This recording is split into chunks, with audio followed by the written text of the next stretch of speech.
এতিয়া আমি খাবলৈ বহিছো একদম লাষ্ট কথা আৰু কাকো পাই আৰু আমাক আচাৰ নিদিলে আচাৰ নিদিলো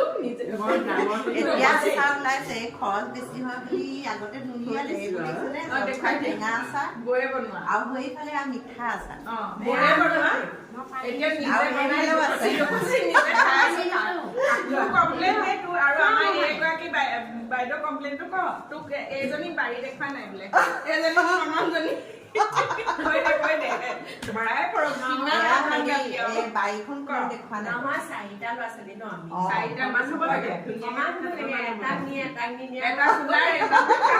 খচৰি বেয়া খোলাই আমাৰে কয় কোনো কোলা নহয় কোনো পকা এতিয়া কৈ দিয়ে মই দিয়া নাই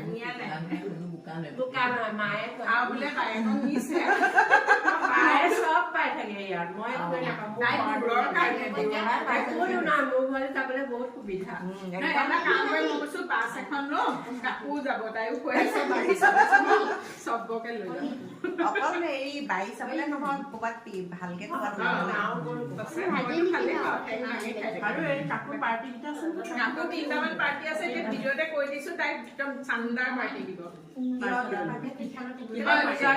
দুজনী ছোৱালী মেডিকেল এজনীতো ওলালে এতিয়া ডাঙৰজনী ইজনী এতিয়া মেডিকেল পঢ়িছে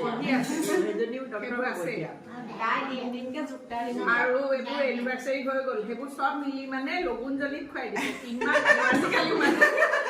একেলগে খুৱাম আৰু দেই ভাল পাৰ্টি এটা দিম এতিয়া তাৰমানে ইয়াত প্ৰুফ হৈ গ'ল ন এতিয়া মানে ধৰাও পৰি গ'ল এতিয়া ভাল পাৰ্টি এটা দিব লাগিব আপোনালোকো আহিব পাৰিব মই নিমন্ত্ৰণ কৰিম ঠিক আছে আমাৰ চিন্তু বৌয়ে নিমন্ত্ৰণ কৰিব ভালকে দি দিম বাৰু কাৰ্ড চাৰ্ড বনাই মেলি আহিব বাকী এয়া খুব ধুনীয়াকে হাঁহি ধেমালি এইটো লাষ্ট আৰু এতিয়া আমি খাইছো খুব সুন্দৰকৈ হৈ গ'ল শ্ৰাদ্ধভাগ সুন্দৰকৈ মাৰ হৈ গ'ল 13 বছৰ হ'ল ন 13 বছৰ হ'ল একদম বেয়া লাগে আৰু যথেষ্ট সোনকালে মা দেউতা 13 বছৰ মা 12 বছৰ বাবা 13 চনত মা 13 মানে এবাৰ নেক্সট মানে 15 সেয়া মা দেউতা সোনকালেই গ'ল আৰু তথাপিও এতিয়া আমি ককাই ভাইবিলাক এনেকে মিলা প্ৰীতিয়ে থাকিবলৈ চেষ্টা কৰোঁ আৰু লগতে তাইতো খুৰাৰ ছোৱালী আমাৰ মোৰ ননন্দে হয় আমাৰ দেউতাহঁতৰ 9জন ককাই ভাই খুব মিল মানে দেউতাহঁতৰ গোটেই পৰিয়াল আমাৰ ডাঙৰ মানে এয়া এডভকেট আছিলে তেওঁ আনন্দ গোস্বামী তেওঁ বহুত দিন হ'ল বাৰু আমি অকণমানি সৰু হৈ থাকোঁতে ঢুকাইছে আৰু বাকী ল'ৰা ছোৱালীখিনি আমি এনেকৈ মিলা প্ৰীতিয়ে কোনেও যাতে কাৰো ঘৰলৈ নাই যোৱা নাই মেলা